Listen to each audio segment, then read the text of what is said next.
నమస్కారం పిల్లలు. మీరు ఇప్పటికే మునుపటి తరగతిలో VSEPR సిద్ధాంతం గురించి తెలుసుకున్నారు. ఈ సిద్ధాంతం VSEPRT ప్రధానంగా బాండ్ల బలాలను వివరించడంలో విఫలమైంది. ఇది దేనివలన అంటే ఈ సిద్ధాంతం ఇప్పటికీ లూయిస్ భావన ప్రకారం సమయోజనీయ బంధం ఏర్పడే విధానంపై ఆధారపడి ఉంటుంది.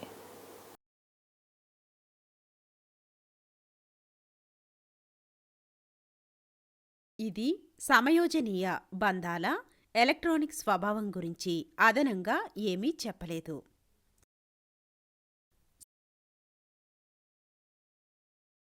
సమయోజనీయ బంధాన్ని వివరించడానికి ఈరోజు మనం లైనస్ పాలింగ్ 1954లో సూచించబడిన వాలెన్స్ బాండ్ సిద్ధాంతం అని పిలువబడే క్వాంటం మెకానికల్ నమూనాను నేర్చుకోబోతున్నాము.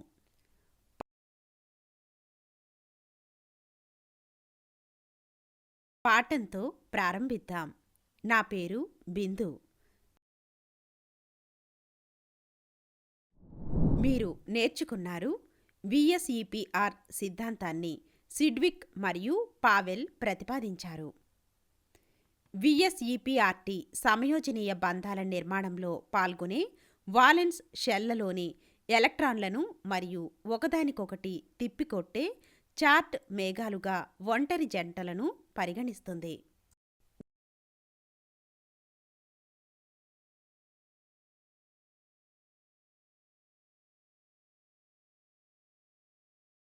VSEPR సిద్ధాంతం అణువుల జ్యామితిని అంచనా వేయడానికి సహాయపడుతుంది.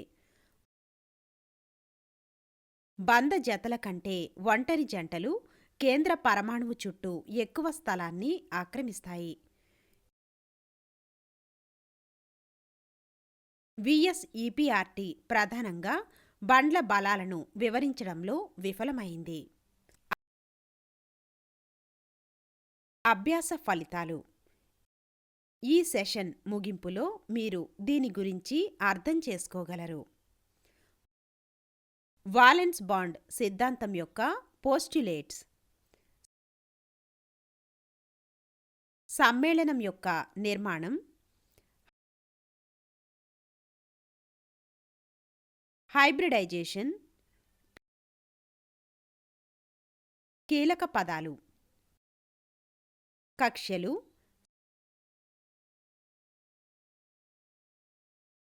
సమయోజనీయ బంధం,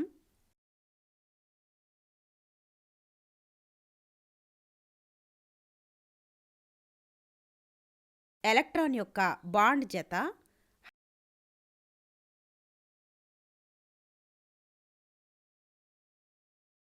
హైబ్రిడైజేషన్. సెషన్ను ప్రారంభించే ముందు కాన్సెప్ట్ మ్యాప్ను చూద్దాం.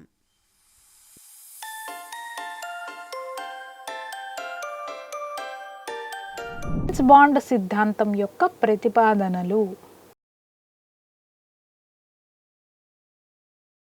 రెండు పరమాణువులు ఒకదానికొకటి దగ్గరగా వచ్చినప్పుడు రెండు పరమాణువుల మధ్య సమయోజనీయ బంధం ఏర్పడుతుంది మరియు ఒక అణువు జతచేయని ఎలక్ట్రాన్ను కలిగి ఉన్న దాని వ్యాలెన్స్ ఆర్బిటాల్ను అతిపాతం చెందుతుంది. ఇది వ్యతిరేక స్పిన్లోని జత కాని ఎలక్ట్రాన్ను కలిగి ఉన్న ఇతర అణువు యొక్క వ్యాలెన్స్ ఆర్బిటల్.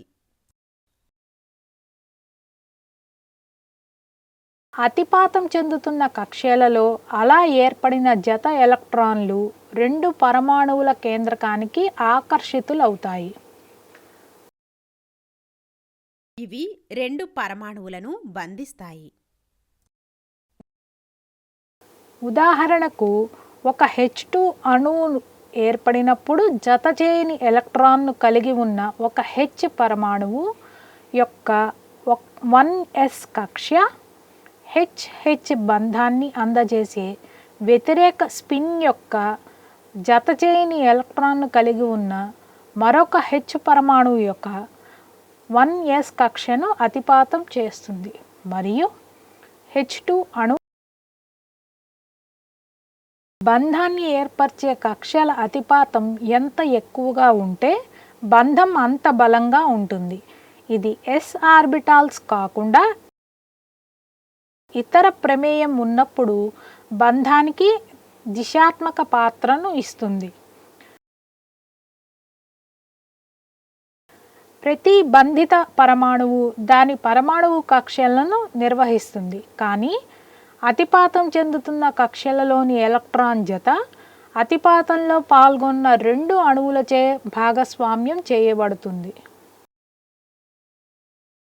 రెండు పరమాణువులు వాటి మధ్య బహుళ బంధాలను ఏర్పరచుకుంటే మొదటి బంధం అంతర్కేంద్రక అక్షం వెంట కక్ష్యల అతిపాతం కారణంగా బలమైన సిగ్మా బంధాన్ని ఇస్తుంది. సిగ్మా బంధం ఏర్పడిన తర్వాత ఇతర బంధాలు కక్ష్యల అతిపాతం కారణంగా సైడ్ వైజ్ లేదా పార్శ్వంగా బలహీనమైన పై బంధాలు ఏర్పడతాయి.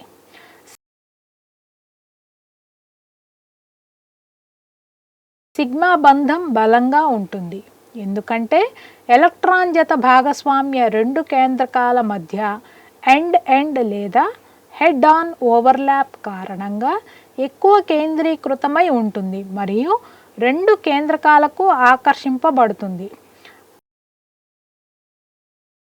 పై బాండ్ అతిపాతం p ఆర్బిటాల్స్ యొక్క పార్శ్వ అతిపాతం కారణంగా బలహీనమైన బంధాన్ని ఇస్తుంది. ఇది ఎక్కువ స్థాయిలో ఉండదు. Cl2 అణువు ఏర్పడినప్పుడు జత చేయని ఎలక్ట్రాన్ను కలిగి ఉన్న ఒక క్లోరిన్ పరమాణువు యొక్క 3pz కక్ష్య మరొక క్లోరిన్ పరమాణువు యొక్క 3pz కక్ష్యను అతిపాతం చేస్తుంది. ఇందులో వ్యతిరేక స్పిన్ యొక్క జతకాని ఎలక్ట్రాన్ ఉంటుంది. ఒక N పరమాణువు యొక్క N2 అణువు px కక్ష్య ఏర్పడటాన్ని పరిగణలోకి తీసుకుంటే ఇతర N పరమాణువు యొక్క px కక్ష్యను అతిపాతం చేస్తుంది. ఇది అంతర్కేంద్రక అక్షం వెంట సిగ్మా px బంధాన్ని ఇస్తుంది.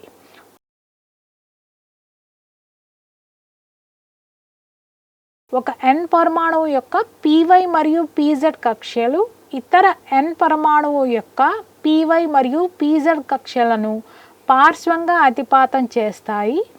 వరుసగా పై py మరియు పై pz బంధాలను ఇచ్చే అంతర్కేంద్రక అక్షానికి లంబంగా ఉంటాయి.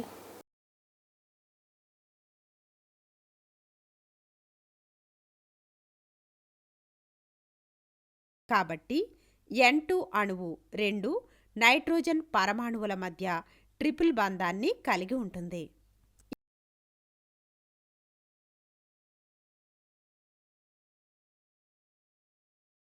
ఇప్పుడు మనం BeCl2 బెరీలియం క్లోరైడ్ అణువు ఏర్పడటం గురించి చర్చిస్తాము. బెరీలియం ఎలక్ట్రానిక్ కాన్ఫిగరేషన్ 1s2 2s2ని కలిగి ఉంది. దీనికి జత చేయని ఎలక్ట్రాన్లు లేవు. ఇది సమయోజనీయ బంధాలను ఏర్పరచదని అంచనా వేయబడింది. అయితే ఇది రెండు క్లోరిన్ అణువులతో ఒక్కొక్కటి రెండు సమయోజనీయ బంధాలను ఏర్పరుస్తుంది. దీనిని వివరించండి. బెరీలియం కోసం ఒక ఉత్తేజిత స్థితి సూచించబడింది. దీనిలో 2s నుండి ఎలక్ట్రానిక్ 2px స్థాయికి మారుతుంది. మీరు Be మరియు Cl ఎలక్ట్రానిక్ కాన్ఫిగరేషన్ను చూడవచ్చు. Be రెండు క్లోరిన్ పరమాణువులతో రెండు సమయోజనీయ బంధాలను ఏర్పరచుకుంటే Be యొక్క 2s కక్ష్య ఒక క్లోరిన్ అణువు యొక్క 3pz కక్ష్య అతిపాతం కారణంగా ఒక బంధం సిగ్మా 2s3p ఉండాలి. ఇతర క్లోరిన్ పరమాణువు యొక్క 3p కక్ష్య Be పరమాణువు యొక్క 2px కక్ష్య అతిపాతం కారణంగా ఇతర బంధం సిగ్మా 2p 3p ఉండాలి.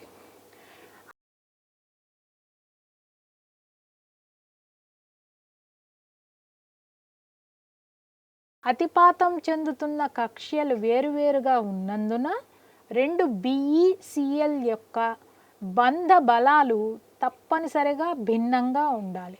కానీ రెండు బంధాలు ఒకే బలంతో ఉంటాయి మరియు Cl-BeCl బంధ కోణం 180 డిగ్రీలు. ఇలాంటి వ్యత్యాసాలను వివరించడానికి అణుకక్ష్యల సంకరీకరణం అనే దృగ్విషయాన్ని లినస్ పౌలింగ్ 1931లో ప్రతిపాదించారు.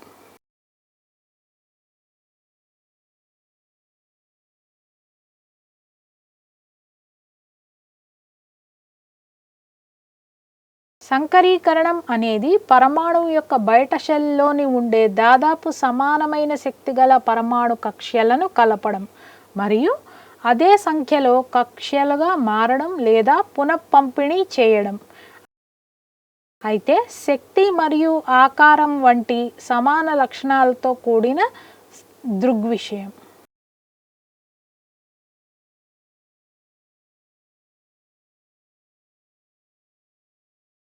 Be అణువు దాని ఉత్తేజిత స్థితిలో దాని 2s కక్ష్య మరియు 2px కక్ష్యలను అనుమతిస్తుంది. ఇందులో జతకాని ఎలక్ట్రాన్లు రెండు ఒకే రకమైన కక్ష్యలతో కలిపి మరియు పునఃపంపిణీ చేయబడతాయి.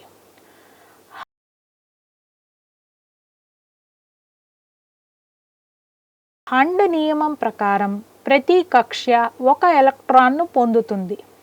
సంకరీకరణకు గురైన కక్ష్యల రకాల ఆధారంగా కొత్త కక్ష్యలను sp ఆర్బిటాల్స్ అంటారు.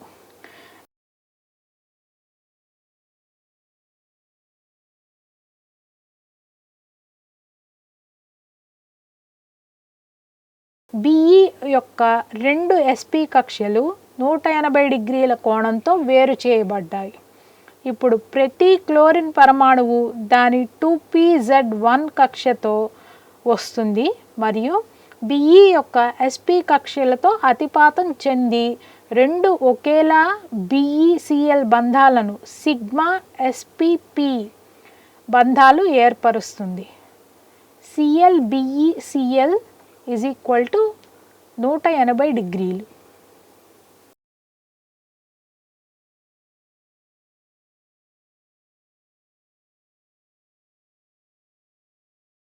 మీరు నేర్చుకున్నారు పరమాణువుల మధ్య వాలెన్స్ షెల్ ఎలక్ట్రాన్లను పంచుకోవడం ద్వారా ఏర్పడే ఒక రసాయన బంధాన్ని.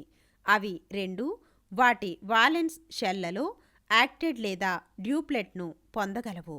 దానిని సమయోజనీయ బంధం అంటారు.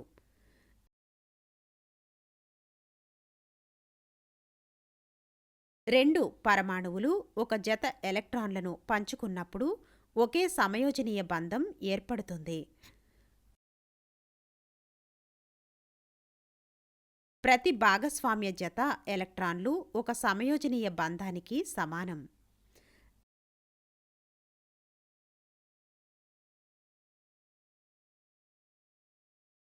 సమయోజనీయ బంధంలోని పరమాణువుల మధ్య ఎలక్ట్రాన్లు ఎల్లప్పుడూ సమానంగా భాగస్వామ్యం చేయబడవు.